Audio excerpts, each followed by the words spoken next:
Bienvenue au Bulletin des régions. Au sommaire, cette semaine, à Berthierville, on se dote d'un plan d'aménagement jusqu'en 2050.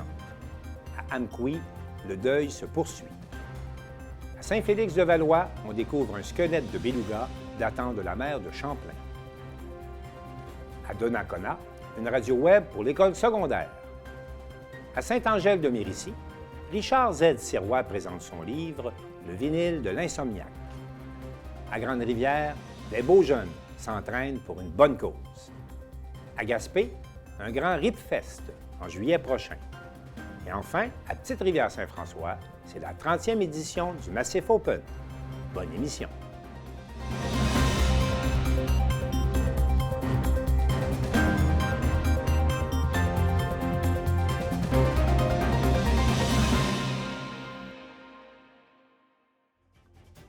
Le Bulletin des régions est réalisé grâce à la collaboration des télévisions communautaires autonomes associées à Cogeco. Vous verrez donc, au cours de la prochaine heure, des reportages qui vous proviendront de partout au Québec.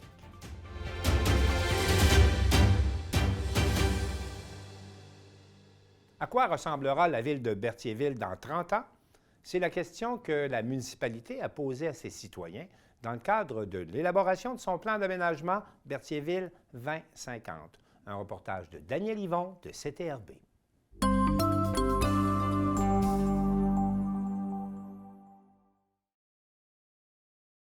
Premièrement, tu es content de l'assistance? Tu es content de voir les gens? Très heureux, très heureux. C'est au-delà de mes espérances. La salle était presque pleine, on avait plus que 100 places. OK, c'est bon. Ouais. Es-tu fier de ce qui a été présenté? Je suis très fier du travail qui a été fait depuis l'année passée. Depuis le début, quand on a commencé à imaginer comment on pourrait aménager le territoire. Les premières rencontres avec l'atelier urbain, déjà, on sentait qu'il y avait une belle chimie entre nous et eux et qu'ils comprenaient c'était quoi nos besoins, puis où est-ce qu'on voulait un peu s'en aller avec notre projet d'aménagement. Je pense que la présentation aujourd'hui, ça reflète exactement, premièrement, la vision qu'on avait, mais ils ont été à l'écoute aussi des citoyens et des promoteurs. Donc, ils l'ont dit, ils ont été à l'écoute, ils ont pris des suggestions, ils ont pris ce qui se fait ailleurs aussi, parce que quand quelqu'un disait on devrait avoir tel type d'aménagement, bien, ils sont allés voir ailleurs, ils ont regardé ce qui se fait, mais il y a aussi des choses qui sont vraiment novatrices, là. Il y a vraiment des éléments qui ne font pas partie disons, de paysages qu'on connaît déjà au Québec. Donc, comme le dit tantôt Louis-Michel, c'est des choses qui pourraient être uniques, là. C'est une première au Québec. Donc, on a des éléments, même si on a un petit territoire, si on l'aménage comme il faut, ben, je pense que ça va devenir comme, disons, Une carte postale. Une carte postale, puis disons, un genre d'invitation aux gens à venir nous voir et dire, à Berthier, on pensait autrement. On pense autrement. Le thème, c'est Vision 2050. Oui. Comme tu as dit tantôt, je ne pense pas qu'il y en avait beaucoup qu'on va être là encore. Je ne penserais pas être encore à la mairie, mais c'est un beau leg que tu veux faire à la ville. Oui, parce qu'il faut arrêter faut arrêter de se projeter juste de 4 ans en 4 ans d'une élection à l'autre. Il faut penser à ce qui s'en vient plus tard. Les gens qui ont bâti le territoire en 1700-1800, ben, eux autres, quand ils se sont établis, ils ont aménagé la rue Frontenac, ils ont aménagé le bord de l'eau et ils nous ont légué quand même quelque chose de superbe, la rue Frontenac avec l'architecture et tout ça. Ben, il faut aussi penser à cette vision-là, puis il faut essayer de ne pas créer une disparité non plus entre l'image de Berthier avec les îles, avec l'eau, avec l'architecture. Il faut essayer de garder ça un peu. Puis moi, ce qui m'intéresse le plus là-dedans, c'est de recréer un peu des îlots de vie, de communauté, où les gens se connaissent, les gens s'établissent là, les familles, les personnes âgées, les personnes seules, mais tout le monde se côtoie dans un petit milieu. Tu peux aller chercher ta baguette de pain, tu peux aller au dépanneur à pied, en vélo, c'est sécuritaire. Les gens se connaissent, se surveillent un peu les enfants, ont un œil sur tout le monde, ont un œil sur le parc, sur la propreté, ça rend les gens fiers. Donc, c'est un petit peu dans cette optique-là. Toute la réglementation date de 1989-90. Donc là, on est en 2023. Puis là, on a une suggestion d'aménagement. Et là, il y a des zones qui sont délimitées, Et là, il faut écrire pour chaque zone qu'est-ce qu'on veut avoir, qu'est-ce qu'on veut permettre. Autant l'industriel, le multilogement, les parcs, les quartiers, les espaces verts à aménager, les pistes cyclables. Donc, il faut quand même tout réécrire. Il y a quand même du travail. Là, ce soir, on prend encore des suggestions. Les gens vont dire, ben, tu sais, avez-vous vu telle affaire à quelque part? Avez-vous pensé? Parce que il peut y avoir des choses qu'on a imaginées, mais que peut-être que techniquement, qu'on doit modifier. Bon, hein, puis des fois, tu sais, on est mieux à plusieurs à réfléchir puis à avoir les idées de tout le monde. Donc, on prend ça, on prend les idées, l'atelier urbain va retourner à la table puis va nous pondre quelque chose, disons, à partir des suggestions, en délimitant le zonage un peu, en nous suggérant, puis après ça, ben nous, on va s'asseoir puis on va devoir réécrire. Il y a beaucoup de travail à faire. Donc, présentement, dans le multilogement, on travaille avec le règlement sur les usages conditionnels. Fait que ça demande beaucoup de travail au comité d'urbanisme. Ça demande beaucoup de travail aussi au conseil parce qu'on a souvent des demandes. Faut comme un peu étudier chaque projet qu'il y a présentement. Mais c'est quand même, je pense que c'est un travail qui est super intéressant. On sait que ça va avoir une valeur incroyable pour les années à venir. La première question que j'ai à vous poser, c'est que quand la Ville de Berthier vous a appelé ou que vous avez fait une proposition, comment vous vous êtes senti? On a été vraiment fascinés. Quand on arrive à Berthier, des fois, peut-être que les gens de Berthier ne s'en rendent pas compte, mais de l'histoire de Berthierville, avec les belles maisons sur le bord du fleuve, les beaux paysages sur les chenals, sur l'archipel aussi. Les terres agricoles qui sont encore en culture et on a été impressionnés du potentiel avec tous les terrains qui sont encore dans le territoire urbain, mais non développés. Donc, on a été impressionnés par le potentiel de développement aussi. Ce qu'on veut faire, c'est encadrer lorsqu'un développeur achète une ancienne maison dans un vieux secteur de Berthierville, par exemple, que le développement qu'il propose soit mieux intégré au contexte, qui respecte l'échelle des bâtiments voisins, qui ne crée pas d'ombre dans les cours voisines, que le nombre d'étages soit similaire à ce qu'on retrouve dans le quartier, puis que le redéveloppement, dans le fond, de ces vieilles maisons-là se fasse au bénéfice collectif, pas simplement pour le bénéfice de celui qui développe. Le redéveloppement urbain, là, depuis environ 2 ans, là, il y a plein de villes au Québec qui se grattent la tête puis se posent la question comment on va faire pour gérer le redéveloppement urbain, la densification. Parce que là, il y a beaucoup de développeurs, il y a beaucoup de potentiel partout là, de redéveloppement. Puis les villes de partout au Québec se demandent comment on va le faire, comment on va permettre au développement de se poursuivre, mais de la bonne façon. Okay. Là, vous avez amené des choses innovantes, des quartiers plus verts. C'est vers vraiment ça qu'on s'en va. C'est qu'est-ce que les gens demandent, c'est qu'est-ce qui va faire que les gens vont revenir à Berthierville. Ce qui est le fun ici, avec la démarche qu'on a faite, c'est que il y a eu plusieurs ateliers. Il y a eu beaucoup d'ateliers avec des citoyens, des développeurs, avec le conseil municipal, avec plein d'acteurs. Puis on leur a demandé, on leur a dit, c'est quoi que vous voulez, c'est quoi qui ferait en sorte que vous... Puis entre autres... d'avoir un endroit paisible, un endroit harmonieux, ou ramener des activités aussi à Berthierville pour qu'on puisse avoir des commerces de proximité, etc. C'est toutes des choses qui ont été nommées.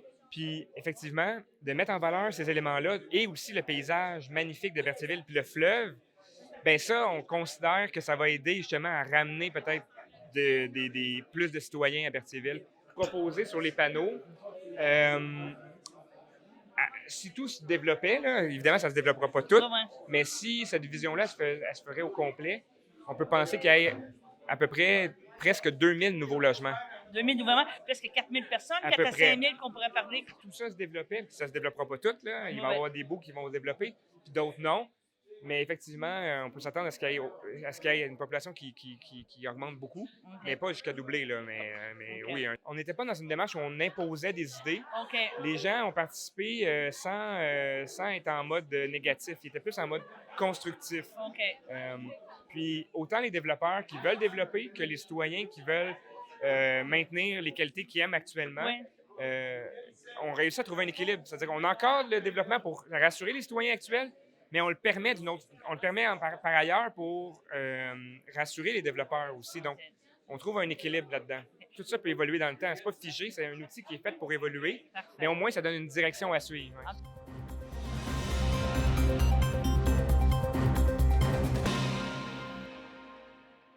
Le deuil se poursuit à Amqui une semaine après le tragique événement et j'ai fait le point avec Émilie Chouinard, qui est la directrice de TVC Matapédia.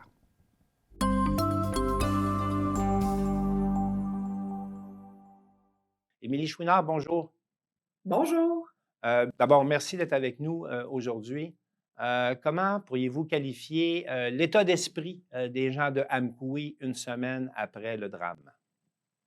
Ben, je dirais que la vie reprend son cours, hein. On sait que le temps, on peut pas l'arrêter, donc ça continue. Oui, Je pense qu'avec la réouverture de la 132 qui a eu lieu vers le milieu de la semaine dernière, suite à l'enquête, tout ça, ça a comme ordonné un souffle, là, puis les gens ont repris la vie normale, je crois, là, dans la Matapédia. la 132 a été bloquée combien de jours chez vous?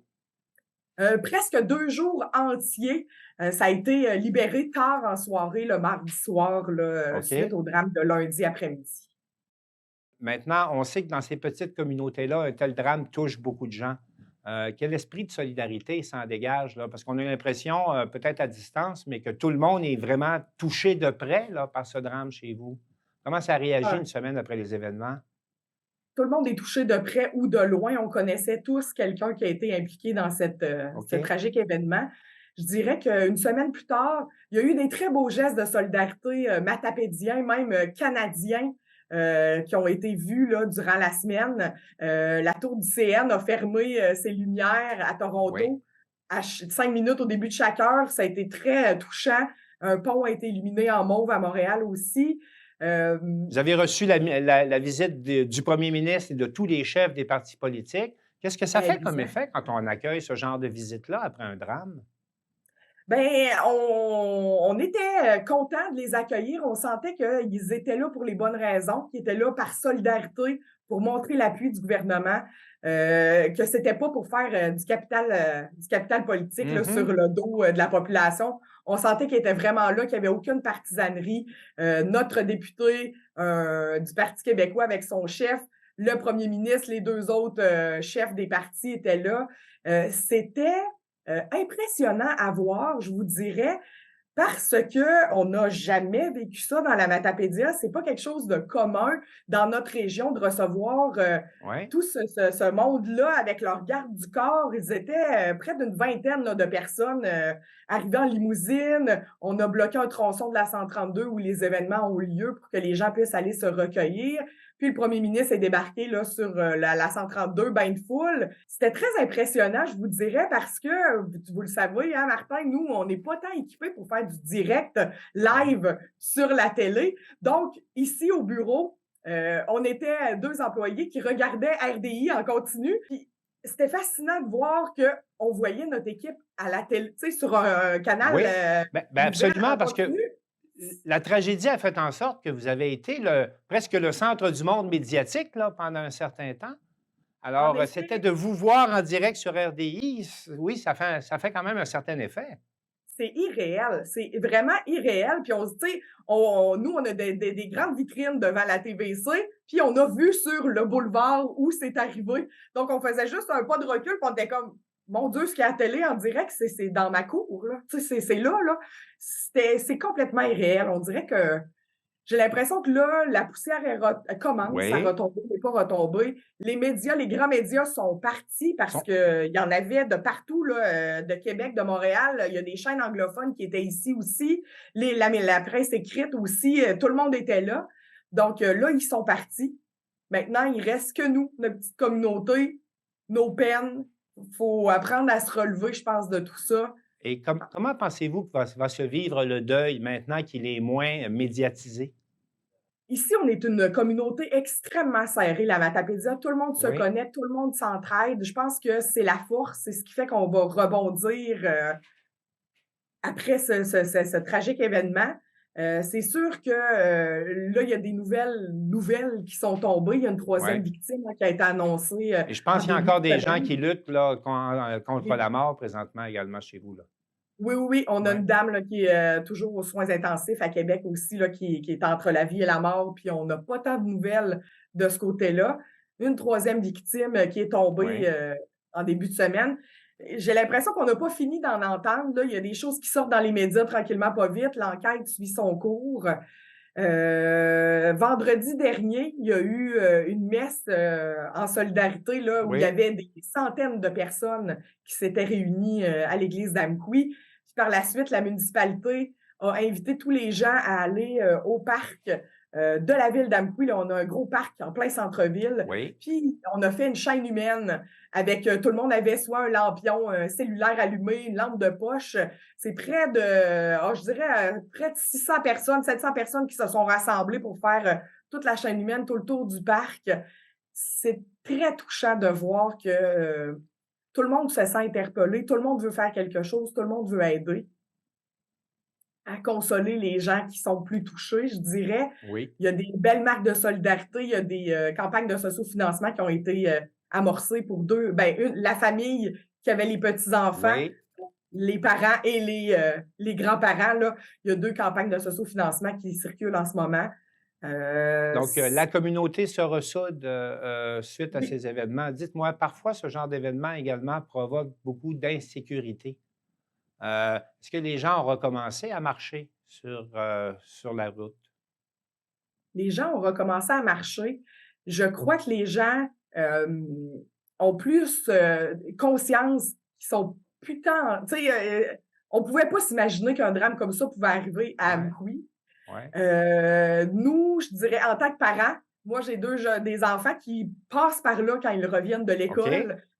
Je tremble à tous les jours depuis lundi dernier. Je sais que ça ne réarrivera pas. Je sais que... Mais on a toujours le petit moment de « Oh mon Dieu, c'était pédagogique lundi. » Nous, lundi dernier, le 13 mars, donc il n'y avait pas d'enfants qui sortaient de l'école à cette heure-là.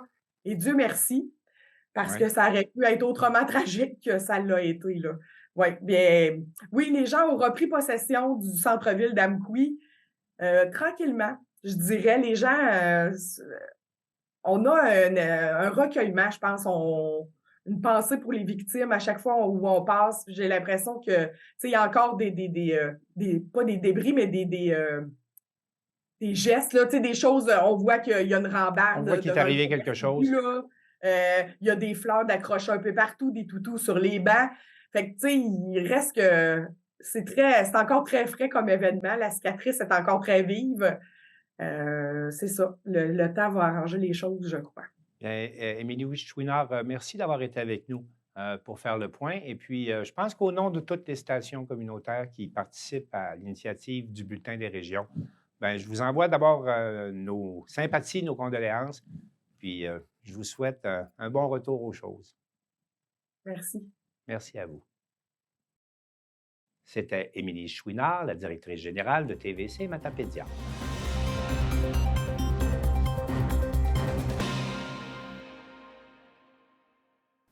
Jean-Pierre Gagnon de CTB TV à Saint-Gabriel de Brandon nous présente Félix, qui est un beluga fossilisé et qui a été découvert à Saint-Félix-de-Valois.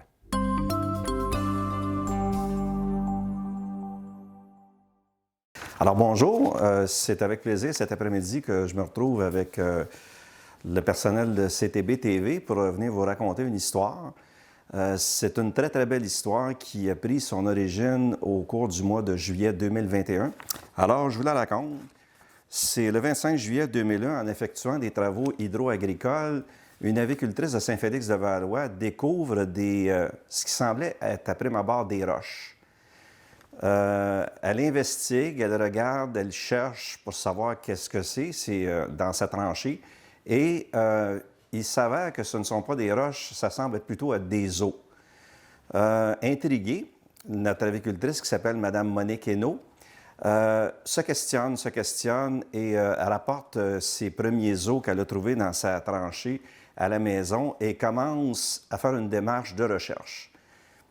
Elle cherche, elle communique avec Communication Québec, elle communique avec différents ministères et personne ne sait trop quoi lui répondre. Et elle se doute qu'elle a quelque chose d'assez solide, elle a quelque chose d'inusité en main. Et on lui apporte des réponses comme on pense que c'est des os de vache ou c'est peut-être des os d'orignal, un orignal ou une vache qui est morte là. Mais Monique n'est pas satisfaite, elle continue. Et à un moment donné, son beau-frère, qui travaille dans un ministère dont je ne me rappelle pas du nom, à Québec, lui dit « Pourquoi tu ne communiquerais pas avec la Société de paléontologie du Québec, qui est à l'UQAM? » Ce qu'elle fait, communique avec la Société de paléontologie, et là, on lui dit Écoute, on va peut-être dégager une équipe pour aller voir chez toi qu'est-ce qui se passe avec ça. » Et Monique a bien hâte. Le premier dimanche du mois d'août 2001, elle s'attend à voir arriver une ou deux voitures de scientifiques qui vont venir valider, voir ses os et venir voir sa découverte. Mais c'est un autobus qui arrive, une équipe de scientifiques de l'UQAM qui débarque chez elle un dimanche après-midi et qui vont voir le site. C'est évidemment, pour Monique, quand elle le raconte si bien. Elle dit « J'ai le trac parce que je me dis, il y a un autobus de scientifiques qui arrive chez moi et je suis pas vraiment sûr. J'espère que ce n'est pas des os de vache ou des os d'orignaux parce que je vais avoir dérangé tout ce beau monde-là pour rien. » Et l'équipe commence à travailler, commence à investiguer et il s'avère assez rapidement que ce sont des os d'un beluga qui étaient enfouis là. Là, l'équipe commence à faire des travaux d'extraction, des travaux de récupération de ces ossements-là. Et les premiers résultats qu'on nous en apporte, c'est que ce serait un beluga qui est mort là il y a 10 700 ans, à l'époque où est-ce que la mer de Champlain avait ses limites dans les environs de Saint-Félix-de-Valois. C'est évidemment une grande découverte et les travaux d'extraction durent à peu près 1 mois. Ce dont je me souviens, c'est que le 23 août 2001, une entente est signée entre la Société de paléontologie et Mme Monique Hénault pour comment est-ce que vont se dérouler les travaux et qu'est-ce qui va se passer après avec le squelette fossilisé ensuite. À signaler, c'est que Mme Hénault, c'est un geste très généreux parce que Mme Hénault aurait pu dire, elle aurait pu vendre ça à des firmes privées ou à des collectionneurs, un fossile d'une telle valeur, et elle a décidé d'en faire don à la Société de paléontologie du Québec. À l'époque, je ne veux pas oublier, c'est toujours dangereux quand on nomme des noms, mais à l'époque, les travaux sont dirigés par M. Serge Lebel, qui est de l'UQAM. Il y a un autre scientifique qui s'appelle aussi M. Gilbert Prichonnet. Toute cette équipe de scientifiques-là, jusqu'à la première semaine de septembre 2001, vont procéder à l'extraction des ossements de Félix. On l'a nommé Félix ensuite, le beluga. C'est évidemment la première demeure de Félix va être l'UQAM, Société de paléontologie, amène Félix à l'UQAM pour l'exposer. Et là, évidemment, il y a l'émission Découverte, il y a même Québec Science, il y a les journaux régionaux, l'Action, l'Expression à l'époque, font grand bruit avec cette histoire-là parce que, évidemment, ça confirme les limites de la mer de Champlain.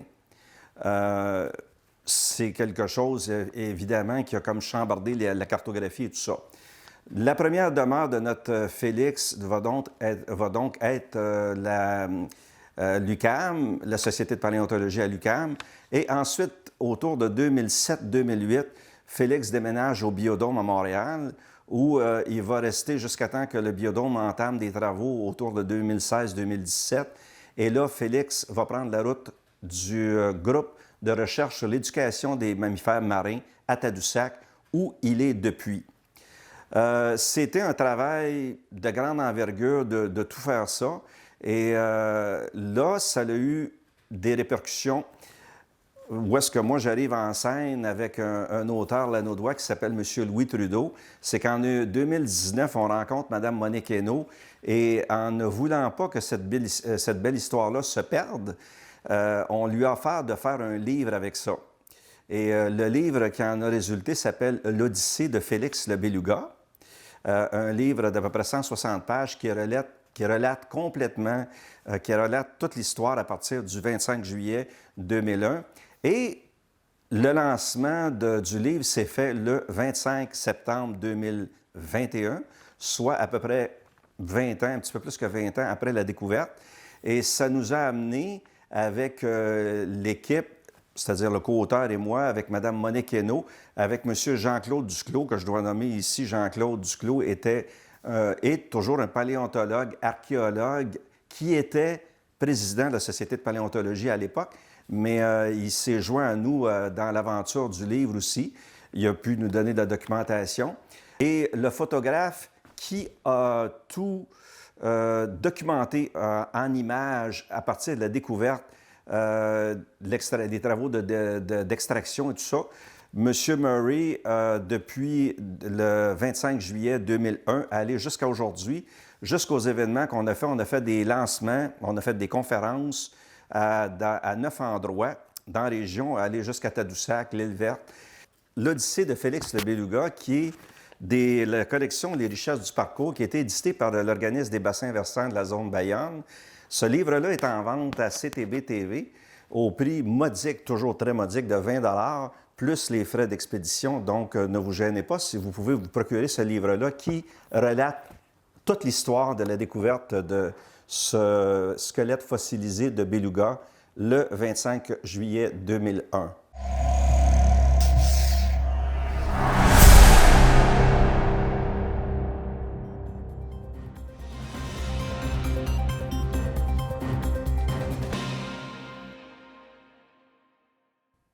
À l'école secondaire de Donnacona, dans Port-Neuf, on a inauguré une radio étudiante web. On vous présente un reportage de Danick Julien de CJSR.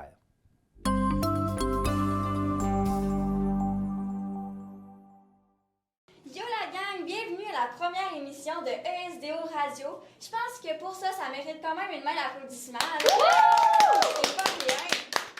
C'est ce mardi 14 mars dernier qu'a eu lieu le lancement officiel de ESDO Radio, la nouvelle radio web de l'école secondaire de Donnacona, propulsée par radiojeunesse.ca. C'est après avoir reçu une invitation de la part de Radio Jeunesse que Gabrielle Delisle, la technicienne en loisirs de l'école secondaire de Donnacona, a mis en marche le projet qui a attiré 11 jeunes, dont la plupart proviennent du niveau de secondaire 1. Salut Gabrielle, comment ça va? Allô? Hey, j'aurais quelques questions pour toi. Oui, vas-y. Parce qu'on sait quand même beaucoup de choses sur toi, mais il manque quelques infos. En fait, pourquoi toi t'as décidé de t'occuper de la vie étudiante? 2 émissions distinctes seront présentées chaque semaine jusqu'à la fin de l'année scolaire. Voici l'étudiante Daphné Lachance qui présente cette nouvelle grille horaire. Le mercredi, nous aurons une émission de la matinée endiablée. La matinée endiablée seront 2 équipes qui réaliseront cette émission en alternance une semaine sur 2. Premièrement, il y aura la gang à Rose qui feront des émissions avec des chroniques de voyage, d'environnement, de jeux et d'invités. La gang à Zoé, quant à eux, parleront de sport. On pourra écouter la mission de la matinée endiablée le mercredi de 8h15 à 8h45 et les rediffusions le samedi dimanche à 10h jusqu'à 10h30. Pour la playlist, on pourra les écouter le jeudi à 8h15 à 8h45.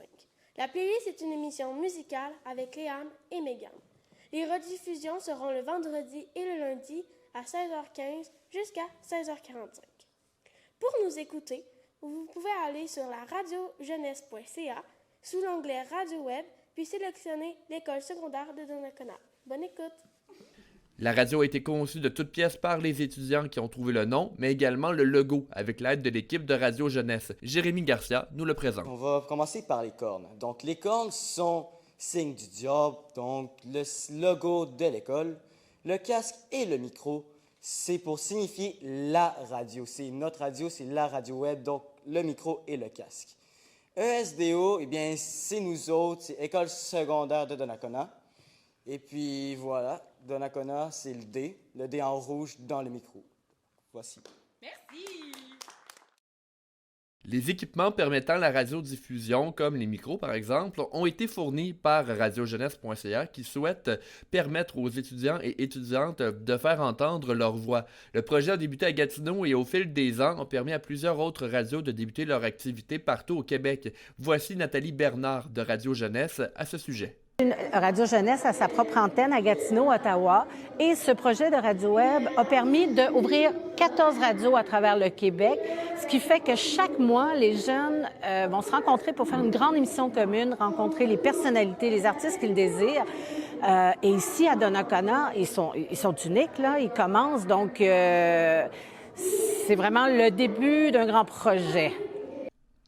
Pour Mme Bernard, les radios étudiantes aident à la relève dans le monde radiophonique. La voici à nouveau. Oui, parce que la radio sera toujours la radio. La radio, c'est simple, c'est accessible, c'est facile. On peut faire de la radio en 30 secondes, en direct dans une station, et c'est possible. Et la relève était moins présente. Et à Radio Jeunesse, on les débute à 10 ans. Là. Donc, à 9, 10, 11, 12, 13, ils font des camps de jour, ils font des camps d'été, ils font des semaines de relâche. On donne la formation, on les met beaucoup dans des contextes très ludiques et éducatifs.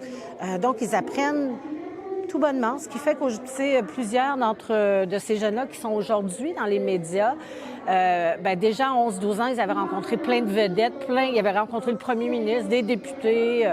Donc, pour eux, c'est un beau bagage.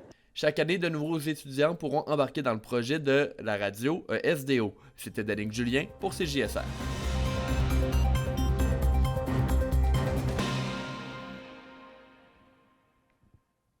Marc Després de TV Métis s'entretient maintenant avec Richard Z. de Sirois, qui était de passage à Saint-Angèle-de-Mérici pour présenter son livre « Le vinyle de l'insomniaque ».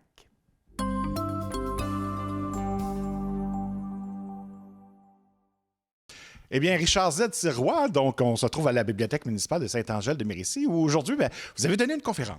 Oui, j'ai eu une belle invitation il y a quelques semaines de venir faire une conférence ici. Puis je suis content parce que ça tombe exactement, presque jour pour jour, le jour de la sortie de mon livre qui s'appelle « Le vinyle de l'insomniaque », qui est sorti le 6 mars l'année dernière.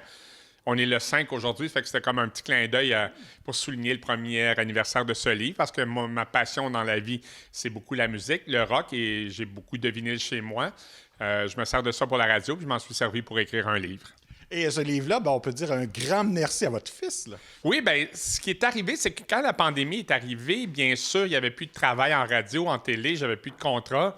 À un moment donné, j'ai écrit un petit texte pour souligner la date anniversaire du décès de mon père. Ça faisait 3 ans que mon père était décédé.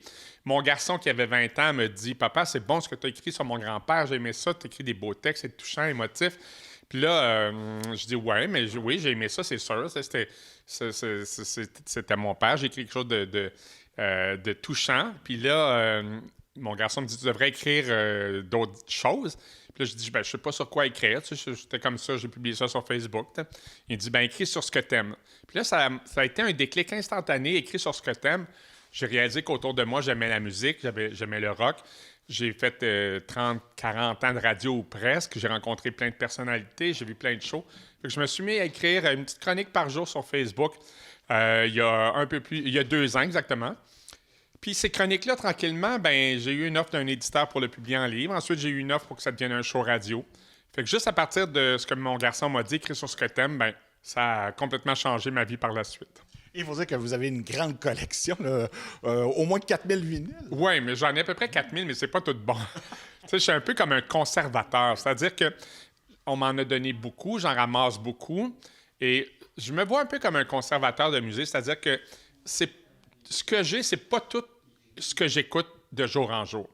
Mais ça peut servir à la radio. Exemple, quand René Martel est décédé, c'est pas ce que j'écoute instinctivement, René Martel, en dépit du fait que je reconnais son immense talent. Quand elle est décédée, j'allais à la radio.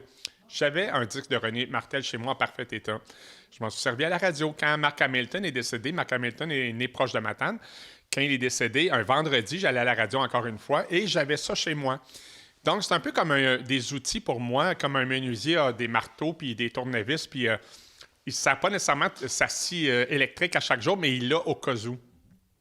Et moi, quand j'ai écrit mon livre et quand j'écris mes chroniques, ou quand je travaille à la radio, j'ai beaucoup de choses qui peuvent servir, c'est ça, comme un outil de travail, dans le fait. Et comme outil de travail, vous avez eu à vous adapter en quelque sorte, parce que c'est beau vouloir écrire un livre. Donc, pour vous, là, vous n'êtes pas nécessairement très technologique. Là. Je suis zéro techno. Chez nous, j'ai des vieilles cartes d'hockey, j'ai des vieux appareils photo, j'ai des vinyles. J'ai écrit mon livre à un doigt sur mon téléphone cellulaire pendant 1 an, en tenant mon téléphone comme ça, coupé, copié, collé, à 3-4 pages par jour. Et je faisais tellement pitié que j'ai une ex qui m'a envoyé un portable. La blonde de mon gars m'a envoyé une tablette, mais je continuais à écrire sur mon cellulaire. C'est sûr que c'est long, à un doigt, à 3-4 heures par jour, mais au bout d'un an, ça a donné le livre que j'ai sorti, puis j'en suis très, très content, très fier. Il n'y a pas un mot que je changerais dans ce livre-là un an plus tard. Et même votre maison d'édition qui vous a envoyé un peu d'aide là, pour les premiers textes. Oui, bien tout à fait. C'est parce que je publiais depuis 2 mois une chronique par jour sur Facebook dans le groupe Le Vinyle de l'Insomniaque. Là, la maison d'édition me contacte. Le boss de la maison d'édition me dit, il y a des employés au bureau qui lisent tes chroniques. Voudrais-tu faire un livre? As-tu déjà... J'ai jamais pensé faire un livre avec ça. J'avais 65 ans. Avoir voulu faire un livre, je l'aurais fait avant. Mais là, il me dit, en tout cas, on est intéressé. Peux-tu nous envoyer tes textes? Et j'ai répondu, je ne sais pas comment. Mes textes étaient sur mon téléphone. Je ne savais pas comment... Les sortir de là? Comment les sortir de là pour y envoyer? Puis là, il me dit, oui, mais si tu perds ton téléphone, on n'a plus de contenu, on n'a plus rien. J'ai dit, oui, mais je sais comment envoyer un texte par jour à la papeterie au coin de chez nous. Je fais leur adresse email, tout ça. Mais tout envoyer mes textes sur mon téléphone, je ne sais pas comment. Et là, ils ont envoyé à Matane de Laval une employée, une éditrice qui est venue passer 2 jours complets chez nous pour récupérer tous mes textes qui étaient dans mon téléphone. Et même, vous êtes quand même débrouillard pareil, parce que vous preniez le temps de photocopier vos... Oui, bien, c'est parce que j'avais le même réflexe. Je me disais, si je perds mon téléphone, et un texte à la fois, je savais comment l'envoyer à la papeterie, en faisant l'adresse de la papeterie sur email, en prenant mon texte qui était dans ma section notes de mon téléphone, mais je ne savais pas comment tous les regrouper pour les envoyer. Alors, ils sont venus 2 jours chez moi pour récupérer tous les textes, évidemment, un peu avant la publication, là.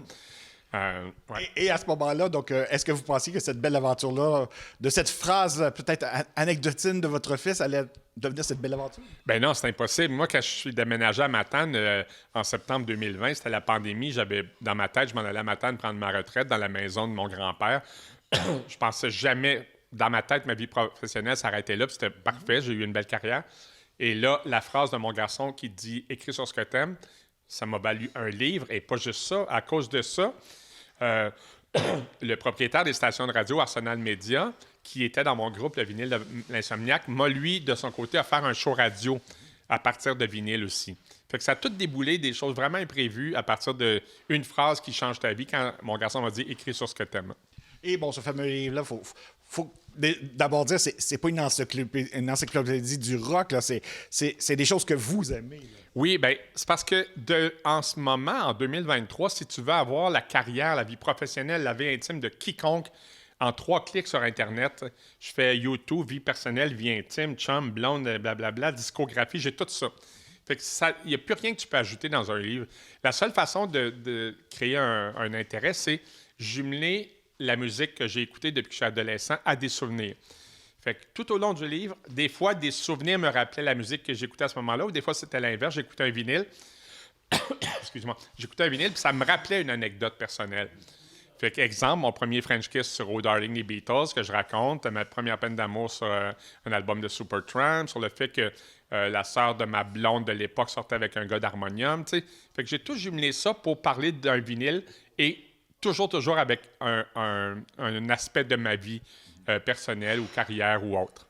Ça semble avoir plu à votre public, puisque, bon, sur 7000 livres publiés, il y en a déjà un bon 5000 qui ont trouvé preneur. Oui, bien, c'est, tu sais, un succès au Québec dans les livres, c'est entre 3000 et 5000 copies à peu près. Moi, je viens de dépasser 5000. Il doit en rester 1400 quelques à vendre.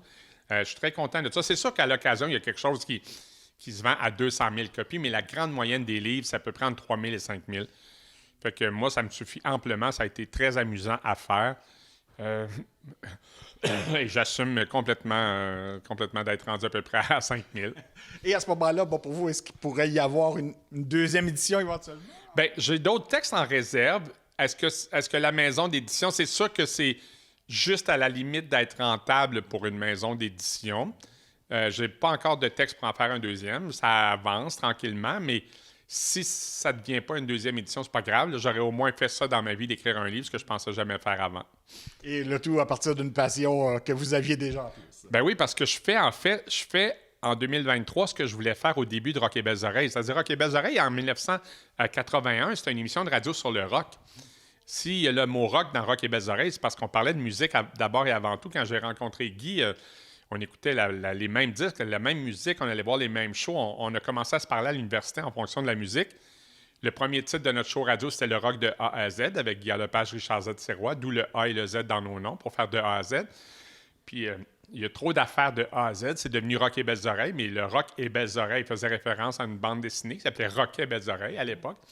Et il y avait le mot rock dans le titre. C'est juste pour ça que l'émission... Mais d'une émission de radio sur la musique, c'est devenu ce qu'on a connu par la suite. Mais je fais aujourd'hui ce que je voulais faire en 1981. C'est un peu bizarre d'avoir fait tout ce détour-là dans la vie pour revenir au point de départ. Et en plus de ça, je viens vivre dans la maison où je suis né.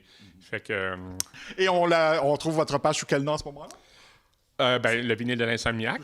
Oui. Puis le livre, aux dernières nouvelles, il est à peu près partout encore. Là. Il n'y aura pas une autre édition, mais il doit en avoir à peu près 1400 disponibles dans les librairies du Québec. Donc, si on va essayer de mettre la main dessus, on le fait maintenant. Oui, parce que, exemple, j'étais à Matane hier, mais il en reste 4 copies. Fait que, il y en avait chez Audition Musique Rimouski, il y en avait à la librairie L'Alphabet à Rimouski, dans les Archambault, les Renaud-Bré, là, mais tranquillement, ça approche de la fin. Mais il y en a encore. Donc, faisons vite. Dépêchez-vous. Le vinyle de l'Insomniaque. Et des conférences comme aujourd'hui, est-ce que vous en faites plusieurs? Oui, j'en ai plusieurs à venir. 1er avril, une librairie 100% musique à Montréal qui s'appelle Résonance. Le soir du 1er avril, avec la gang de Famille Rock, Géo Giguère, Pop Rock. J'ai signature, je fais le Salon du livre d'Edmondson au Nouveau-Brunswick tous les jours à la fin avril. À Joliette chez Villeneuve Audio-Vidéo. Tu sais, c'est à la pièce. Des fois, ça s'ajoute. Des fois, je suis invité. Des fois, je m'invite. C'est vraiment à la pièce comme ça. J'en ai pas mal à venir. Là. Et si quelqu'un veut vous inviter, on fait comment? Me contacter sur Facebook. Je suis sur Facebook, puis juste à m'écrire, puis on essaie de voir comment... Tu sais, des fois, c'est pas évident. À cause des distances, les déplacements sont à mes frais. Fait que, des fois, je me dis, pourquoi tu viens pas à Carleton? Pourquoi tu viens pas en Abitibi? Pourquoi tu viens pas... J'ai eu 3 invitations aujourd'hui, mais... Tu sais, aller en Abitibi, de Matane, premièrement, je fais de la radio la semaine. En même temps, il y a l'essence, il y a les déplacements, l'hébergement. Tu sais, j'essaie juste, au moins, si on arrive à payer les dépenses. Tu sais, je ne veux pas faire d'argent avec ça. Quand j'arrive à payer mes dépenses, c'est correct. Donc, on invite les gens qui veulent vous accueillir, à entrer en contact avec vous. Je suis facile à trouver. Merci beaucoup. Ça fait plaisir.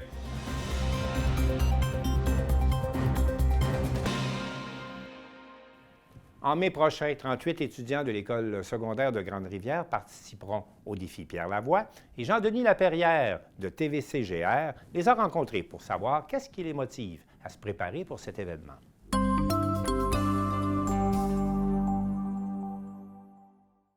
Les 13 et 14 mai prochains, 38 étudiants de l'École secondaire du Littoral participeront à la course du Grand défi Pierre Lavoie. Je suis allé à la rencontre de 8 étudiants pour savoir ce qui les motive à faire cet événement.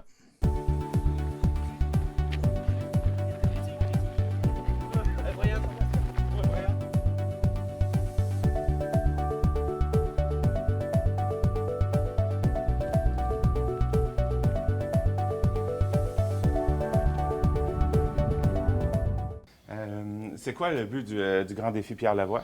C'est une course de 270 km entre Québec et Montréal. Puis pour y parvenir, on s'entraîne 2 fois par semaine, beau temps, mauvais temps.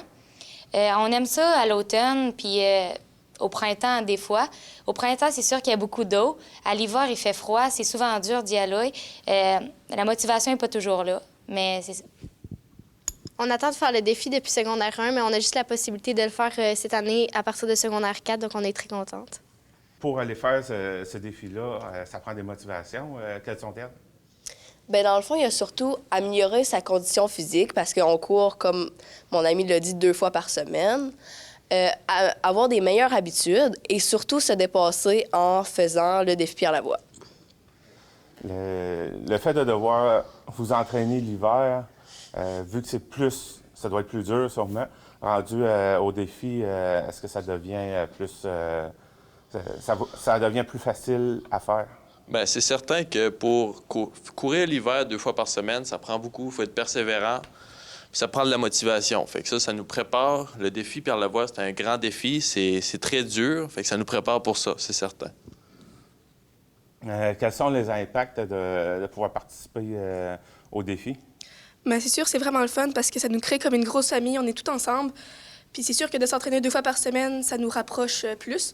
Puis dans l'autobus, secondaire 1, secondaire 5, on est tout ensemble. Fait que ça fait que ça nous crée une grosse famille. Puis moi, je suis en secondaire 1, fait que je peux connaître du monde de secondaire 2, 3, 4, 5 grâce aux défis. Donc, participer au défi, ça doit pas être gratuit non plus. C'est quoi combien ça coûte pour aller là? Ben, cette année, le défi, ça nous coûte 35 000 ce qui est 10 000 de plus qu'en 2019, la dernière fois que l'école a participé. Pour ça, on a ramassé beaucoup d'argent. Il y a des commanditeurs qui nous aident beaucoup. On a aussi vendu du chocolat à l'automne. Puis bientôt, on organise un souper spaghetti, donc le 25 mars. C'est de 4h30 à 8h. Tout le monde est le bienvenu. On vend des billets, nous, les élèves. Sinon, le soir même, il va y avoir des billets disponibles à l'entrée. Il va aussi avoir, durant la soirée, une animation du Parlement étudiant et un tirage. Puis, vous allez faire aussi une simulation de course. Oui. Le 15 avril, on fait une simulation de course. Fait qu'on va faire une dizaine de relais de 1,5 km toute la journée. Puis, ils vont aussi organiser des activités pour faire bouger la communauté. Puis, il va y avoir des informations qui vont vous être données dans les semaines plus tard. Qu'est-ce que ça représente pour vous autres, le défi? Bien, le défi, c'est important pour nous. C'est une activité qui est quand même assez unique. C'est pas dans toutes les écoles qu'on peut avoir ça. Les élèves du primaire ont hâte de venir à l'école pour faire le grand défi. Ça nous permet de rayonner à travers le Québec. On a fait des podiums les dernières années. On est capable de rayonner. Fait que c'est important pour nous pour ça. Il y en a d'entre vous autres qui ont commencé dès la 6e année à participer au club de course? Oui, effectivement, on a eu cette chance. Fait que dans le fond, depuis la 6e année, on participe au club de course. On a eu la chance, dans le fond, de participer une fois au Grand Défi Pierre-Lavoie. À cause de la pandémie, il n'a pas eu. Mais malgré ça, on a continué à rester dans le club de course pour s'améliorer. Donc, est-ce qu'il y a quelque chose d'autre que vous aimeriez ajouter? Oui, bien, pour terminer, merci à tout le monde qui nous a encouragés et on vous invite à continuer en nous aidant dans les activités qu'on organise.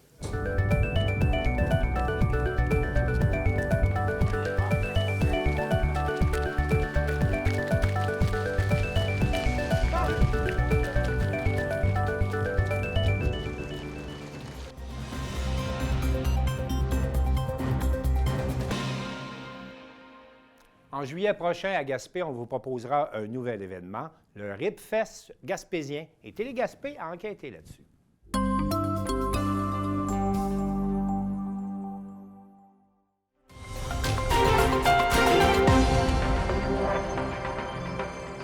Ouais, moi, c'est Danny Blanchette du Club Lyon de Gaspé, organisateur du RIPFest gaspésien, de la première édition du RIPFest gaspésien. Alors pourquoi avoir choisi un RIPFest dans les événements qu'on aurait pu créer? Pourquoi avoir choisi spécifiquement un RIPFest? Ben, depuis 2019 que cette idée-là a commencé à germer dans ma tête. J'avais été approché par un groupe de ribbers, de maîtres du grill, ou qu'on peut appeler comme ça. Et ça avait germé, bon, avec ce qui est arrivé en mars 2020, le projet a comme un peu tombé à l'eau pendant quelques années. Pour être revenu, c'est un événement familial, c'est un événement où on le sait, la nourriture attire les foules, c'est quelque chose qui n'existe pas dans notre région. Donc, c'est un peu tout ça. On voulait quelque chose de rassembleur et en même temps quelque chose pour pouvoir redonner à la communauté parce que c'est le but de l'événement. Alors, je sais que la programmation, elle sort petit à petit, mais à quoi les gens pourraient s'attendre lors de cet événement? Bon, ben, premièrement, l'événement est gratuit. Donc, l'entrée sur le site, ça coûte rien. Bien sûr, on va accepter les dons des gens, bien sûr, et on va s'attendre, bon, bien manger, hein, tout ce qui est barbecue, côte levée, poulet, porc effiloché et compagnie. les Ribbers sont là exactement pour ça. Il va y avoir d'autres choses aussi, d'autres kiosques sur place au niveau de nourriture. On va avoir, espérons-le, des microbrasseries bien sûr, qui vont être là. On va avoir une zone familiale, donc une zone avec jeux gonflables, peut-être maquillage, un peu de tout. Là, on est en train de tout fignoler ça. On va avoir aussi de la musique le jour, le soir, puis un peu de tout. La variété au niveau musical, des artistes locaux, des nouveaux artistes qu'on n'a peut-être pas entendus à Gaspé, un peu de tout. Est-ce que toi, personnellement, tu as déjà assisté à des événements de ce genre-là ailleurs au Canada, aux États-Unis? J'ai déjà assisté au Québec. C'est un événement qui est quand même... Il y a différentes façons de faire. La majorité des événements du genre au Canada sont organisés par des clubs Rotary. D'où vient l'idée de la personne qui m'avait contacté par rapport au Club Lyon de trouver un organisme qui était capable de mener ça à bien, parce qu'eux, ils ne veulent pas s'impliquer s'il n'y a pas quelque chose qui est redonné à la communauté. Donc, c'est d'un peu le but. Les clubs Rotary, dans certains autres endroits, ça peut être, bon, comme je disais, des clubs Lyon ou un autre organisme, que ce soit des fondations, Rêve d'enfants ou dans ce style-là. D'accord. Alors justement, on parle de redistribuer l'argent des dons ramassés. De quelle façon est-ce que vous allez procéder? En plusieurs étapes, mais bon, une étape qui est sûre pour l'instant, c'est que 100% des dons qui vont être ramassés durant la fin de semaine. Donc, on va avoir des genres de barils de dons où les gens vont pouvoir donner une contribution volontaire pour venir au RibFest. Et tout cet argent-là, 100% des dons ramassés durant cette fin de semaine-là, vont être redonnés à la communauté. Comme je disais, ça ne coûte rien pour entrer. C'est 100% bénévolat, donc personne de payé dans notre équipe ou quoi que ce soit. On va inviter des organismes ou des clubs ou des choses comme ça pour pouvoir aller chercher des bénévoles et on va redonner à ces organismes-là. Je ne veux pas en nommer parce qu'il n'y a rien d'officiel pour l'instant, mais on peut parler de clubs sportifs ou d'organismes communautaires qui veulent venir nous donner un coup de main. Puis on va pouvoir, en plus, les aider, eux, en nous aidant, nous, avec des bras, parce que c'est de l'huile de bras qu'on va avoir besoin durant la fin de semaine. Justement, j'ai vu sur votre page Facebook, vous avez lancé un appel pour trouver des bénévoles. Est-ce que vous avez réussi à trouver votre nombre de gens ou vous êtes toujours à la recherche? On est toujours à la recherche. On a quand même eu beaucoup de noms qui se sont ajoutés. Il reste, comme je disais, des groupes de gens à confirmer l'implication et dans quel domaine on va les avoir besoin. On est, dans les dernières semaines, on est allé chercher au niveau commanditaire. Donc, on a besoin des sous, bien sûr, des différentes entreprises ou des institutions qu'on a en place. Fait que ça, c'est notre but principal depuis quelques semaines. Ça avance très bien, mais il reste encore là. La prochaine étape, c'est du côté bénévolat. Puis après ça, on va aller du côté kiosque. D'accord. Alors pour terminer, est-ce que tu voudrais donner des détails de quand est-ce que ça va avoir lieu, où exactement? Ben, ça va être le 21, 22 et 23 juillet prochain, donc 2023. Ça va avoir lieu à la Halte Routière de Gaspé. C'est un RibFest gaspésien, donc c'est toute la Gaspésie qui est invitée. Et outre, donc, il va y avoir des gens d'un peu partout qui vont venir. Les Ribbers, donc les fameux maîtres du grill qui vont venir, viennent de partout au Canada.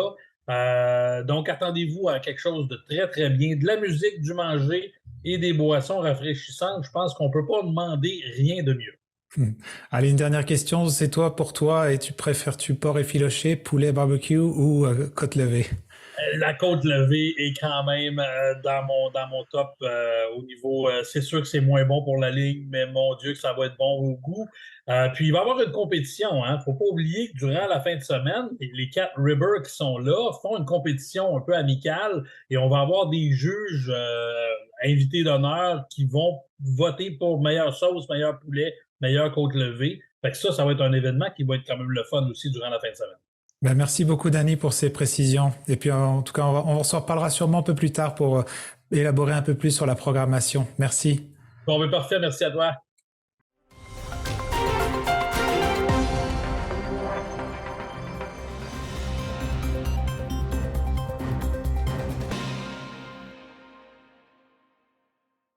Une fois n'est pas coutume, alors je vous présente un reportage que j'ai réalisé pour TVCO. J'ai rencontré Isabelle Vallée du Massif de Charlevoix pour parler du Massif Open qui aura lieu le 25 mars prochain.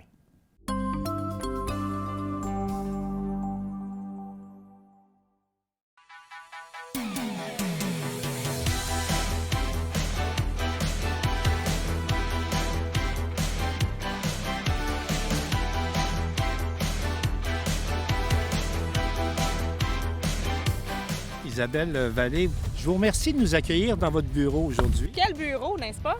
Pour parler du Massif Open. Oui, exact. 30e édition du Massif Open cette année.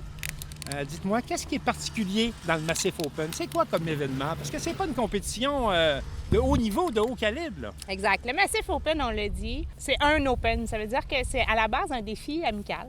C'est un défi un défi sportif qui réunit des gens de tous les niveaux et de toutes les habiletés.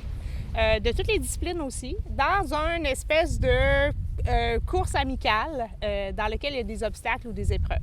Au fil des ans, cette épreuve-là a changé. Comment on va faire ça cette année? C'est très spécial. Alors, on conjugue 3 disciplines cette année. On débute dans une portion de boss, on poursuit avec du ski-ballet et on termine avec du free ski.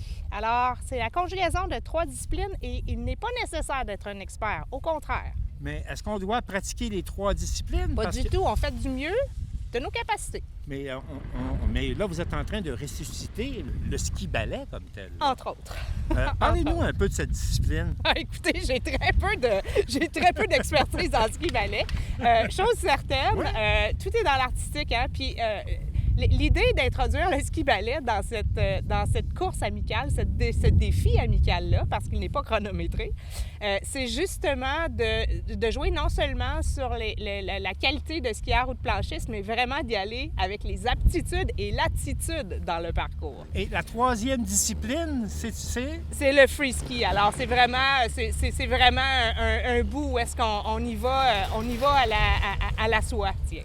Historiquement, donc, le Massif Open, c'est une fête à laquelle les skieurs sont conviés. Également. Donc, c'est un rendez-vous festif. Et de tous les temps, il y a eu de nombreux souvenirs qui planent au-dessus de la montagne avec le Massif Open. Alors, cette année, la portion festive, elle est du sommet à la base de la montagne. C'est-à-dire que non seulement il y aura le défi amical dans la piste La Cabaret, mais il y aura également, la montagne sera animée du sommet à la base. Alors, on a à la base, à la terrasse de la base de la montagne, un chansonnier. Parce que la compétition, il faut le dire, se tient dans la piste La Cabaret, qui est au bas de la montagne. Exactement. OK. Alors, il y aura une terrasse animée avec chansonnier, Julien Bellumeur.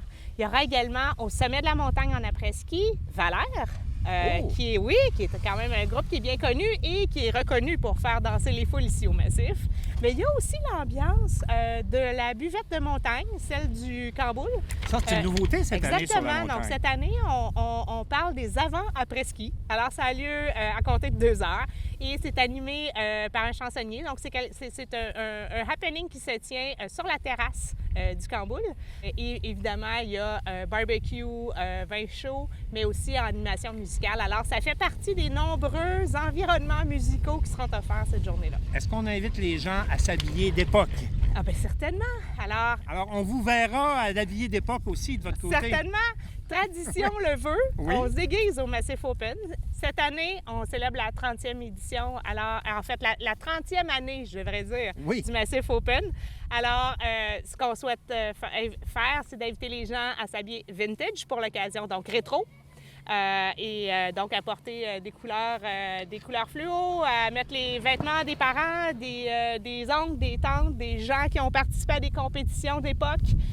Donc pour bien sûr faire revivre un peu d'histoire et participer à l'histoire de la montagne. Donc pour ceux qui veulent participer à cette fête du printemps, parce que c'est également ça, tout à fait. On rappelle les coordonnées et comment on fait pour participer. Bien, c'est très simple. Alors, pour s'inscrire, on se présente au Pub Le Grand-Duc pour s'inscrire au défi amical dans la Cabaret. On se présente le matin au Grand-Duc le matin même. Le 25 mars. Exactement. Oui. On s'inscrit donc là. Et sinon, toute l'animation de la montagne est gratuite tout au long de la journée. Alors, c'est aussi simple que ça, mais le prix d'entrée, l'habillement rétro. Isabelle Vallée, merci beaucoup et bon Massif Open. C'est un grand plaisir. On a bien hâte de retrouver tous les gens de la région pour célébrer avec nous.